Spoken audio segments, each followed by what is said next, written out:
Hola chicos, ¿cómo están? Nos encontramos una semana más en nuestro curso de biología. Este día vamos a hablar acerca de los reinos biológicos. La diversidad biológica o biodiversidad se refiere a la variedad de los seres vivos que vamos a encontrar en nuestro planeta y va a comprender una diversidad genética, ya que va a haber una variación de organismos dentro y entre las poblaciones de organización y en los organismos y en sus especies. Entonces, ¿qué sucede? De que nosotros ya conocemos la taxonomía, ¿verdad? Hemos hablado de la taxonomía. Entonces, ya sabes, iniciamos el más pequeño, es la especie, y el más grande es el dominio. Bien, el reino, y aquí abajo sería lo que es el dominio. Entonces, tenemos la especie. Se ha hablado acerca de las categorías taxonómicas. Bien, la especie, género, familia, orden, clase, filum, bien, reino.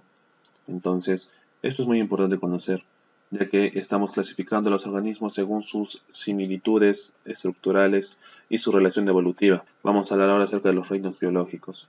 Vamos a iniciar hablando del reino Monera. Son organismos unicelulares, son únicamente visibles al microscopio. Su hábitat es el agua, el aire, el suelo, el hielo también y en algunas fuentes termales. Su nutrición es autótrofa por fotosíntesis, es heterótrofa también, y en algunos casos lo vamos a encontrar en la flora intestinal humana. Su reproducción es asexual, es decir, por fisión binaria, es decir, va a haber una fisión.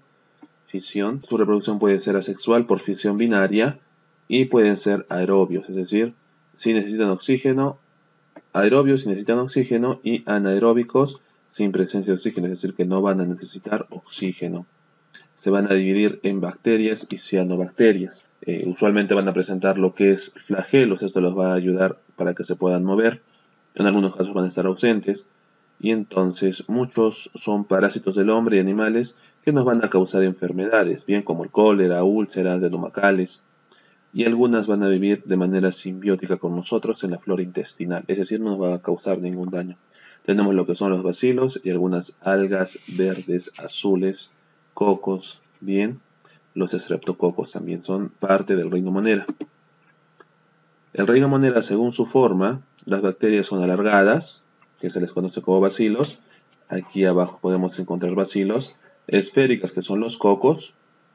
En forma de espiral, que son los espirilos, que vendrían a ser estos. Bien, tenemos aquí los estreptococos, los estafilococos, las bacterias flageladas, los esporos bacterianos, diplococos, es decir, cuando hay dos cocos, pues dice diplo, los vibrios.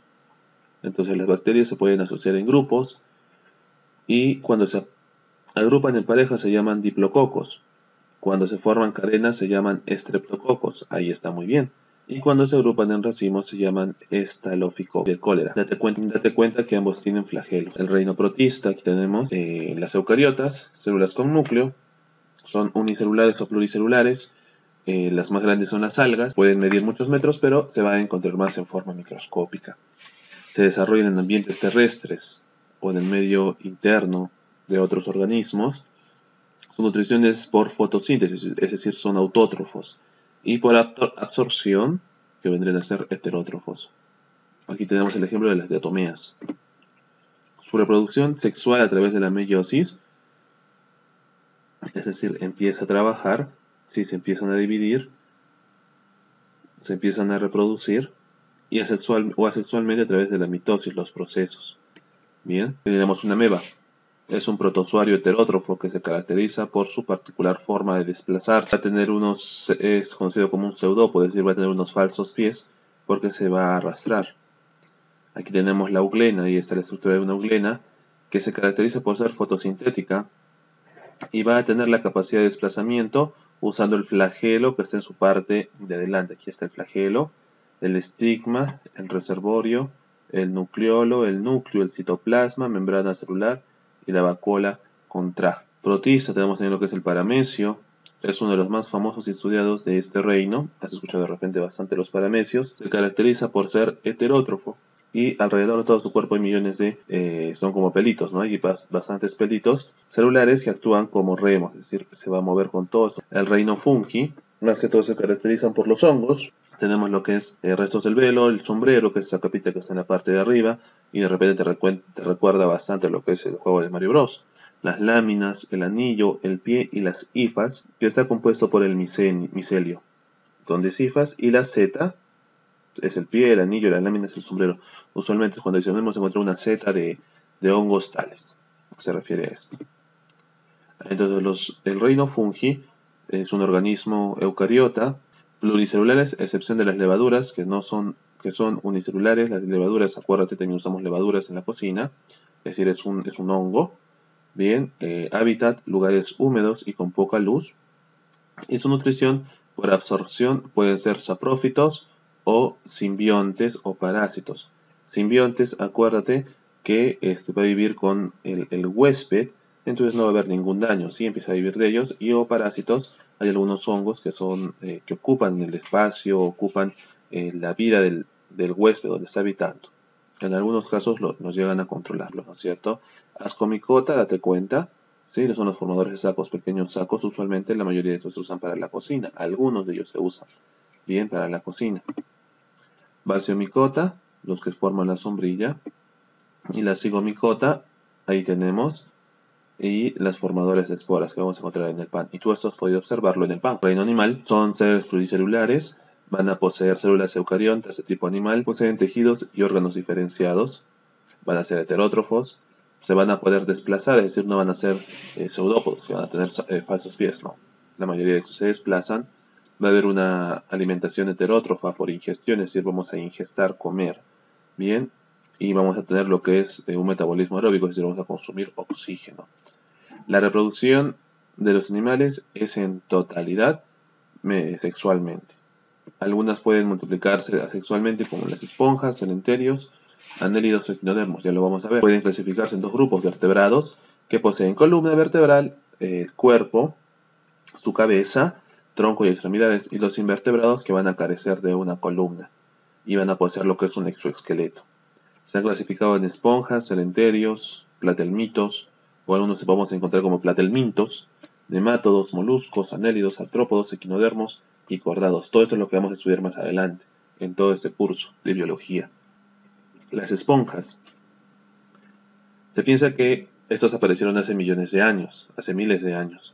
Entonces, porque poseen numerosas cavidades que se van a comunicar a través de redes tubulares. Esto vamos a hablarlo de forma global y después lo vamos a ir trabajando más a detalle. Bien, que terminan en un gran número de poros. Entonces, ¿qué va a suceder, no? Uno de los usos usualmente es de limpieza, o si no algunos artículos de tocador. De repente alguno de ustedes lo tiene en su casa como un adorno. Los celenterios o los celenterados se encuentran las medusas, los corales y las anémonas. Bien, digieren alimentos gracias a una cavidad que poseen en su interior, es decir, en la parte interna. Bien, por aquí. Los celenterios acostumbran a asociarse en grandes colonias, es decir, van a vivir en grandes colonias, las cuales se les va a denominar corales. La mayor parte de las formas son predadores y carnívoros, ya que capturan a las especies o a las presas mediante sus tentáculos. Aquí tenemos más celenterados, pero dos diferentes, ¿no? El pólipo y la hidra. Los platelmintos, bien, como te decía, los platelmitos o platelmintos, es una especie que podemos mencionar como los gusanos planos. Bien, estos gusanos también son parásitos que viven en el hombre. También podemos encontrar platelmintos de esta forma dentro nuestro. Y estos parásitos son de un cuerpo alargado y con forma de cinta. Los nemátodos, mira, te parecen conocidos. Es una especie que presenta un cuerpo cilíndrico y alargado, una cutícula muy resistente que los protege, y además posee un aparato digestivo que incluye boca y ano, o sea, está dentro de ellos. Existen especies de vida libre marinas en el suelo y especies parásitas de plantas y animales. Usualmente esto vamos a encontrar en los animales. Bien, por eso es necesario siempre desparasitar a tus animales que puedas tener en casa. De repente a tu perrito. No sabes si puedas encontrar dentro del nemato, ¿no? O sea, que son parásitos que van a vivir dentro de ellos. Los moluscos, que también los conoces, que van a presentar un cuerpo blando y tienen cierta simetría bilateral. Usualmente van a estar protegidos por conchas y son medios babosos, por decirlo así, ¿no? Los anélidos presentan un cuerpo alargado, bien, o sea, más conocidos como los gusanitos, ¿no es cierto? Y suelen habitar en agua dulce o en o en la misma tierra. Los más conocidos son las sanguijuelas o lombrices de tierra. Entonces su respiración es cutánea. En algunos casos pueden ser bronquiales. Los artrópodos, una de sus características es el presentar patas. Si ya te suena cuáles son los artrópodos, se van a clasificar en insectos, arácnidos, crustáceos y miriápodos. Ya los vamos a ver, ¿no es cierto? Los equinodermos son animales que poseen un endoesqueleto. Su piel se encuentra cubierta con espinas erizadas, en este caso los erizos, en el mar, por ejemplo, los pepinos de mar, las estrellas de mar. Aquí tenemos equinodermos. Los cordados, animales que viven ya sea en agua dulce, en agua salada o en la tierra. Su estructura dorsal es muy flexible, son de sexos separados y su gran mayoría presenta un órgano capaz de bombear sangre a través de un sistema circulatorio cerrado. Existen aproximadamente más de 45.000 especies distintas alrededor de nuestro planeta, y ya les estás haciendo una idea de cuáles son los cordados. Vamos a ver el reino vegetal. Son organismos eucariontes, van a tener fotosíntesis, respiración y transpiración, tienen una respiración aerobia, es decir, que tienen presencia de oxígeno, hay reproducción sexual y asexual. Su clasificación tenemos las biofritas, traqueofitas, angiospermas y gimnospermas. Briofitas, hepáticas, antoceros, musgos, traqueofitas, lo que son helechos, angiospermas con flor y fruto, gimnospermas, ciprés y pino. Se caracterizan las briofitas por que no tienen vasos conductores, ni flores ni frutos. Son plantas pequeñas que viven en lugares húmedos y se van a reproducir a través de esporas.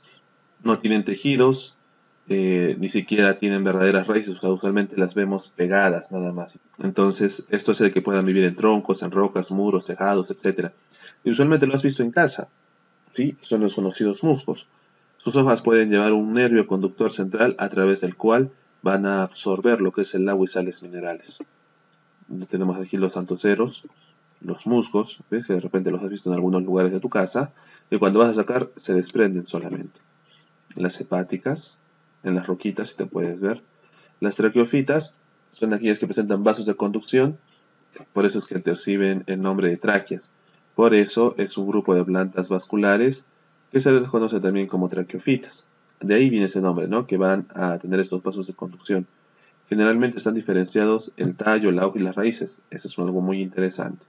Por ejemplo, los helechos. Las traqueofitas vendrían a ser los helechos. Angiospermas, bien, es el grupo más extenso de todo el reino de plantas. Tienen flores y van a producir frutos con semillas. Entonces pueden ser árboles como el roble, arbustos, bien, y son las únicas plantas que se han adaptado a vivir en un ecosistema, es decir, aquí en la Tierra, por decirlo así, salvo en las regiones polares, es decir, por estos momentos en las regiones polares no hay angiospermas, ¿no? Hoy es algo obviamente dicho, ya que las características de las regiones polares no son las mismas que de la Tierra. Ahora, los cactus viven en los desiertos, las pozodinias en el fondo del mar y en algunas cumbres de las montañas. Tenemos aquí los cactus, la flor de las nieves. Te das cuenta que ahora ya puedes entender lo que es una angiospermas. Gimnospermas se caracterizan porque tienen vasos conductores y flores, pero no tienen frutos. Son plantas de gran porte, muy ramificados y longevos. Van a tener hojas pequeñas y en su gran mayoría son árboles o arbustos como el pino, el enebro, el cedro, el abeto, la eucaria, el ciprés, ¿sí? Pero van a tener flores pequeñas y muy poco vistosas, o sea, no son muy llamativas. Y muchos de ellos, acuérdate de las gimnospermas, producen piñas o falsos frutos, ¿sí? Que solamente van a servir para proteger a las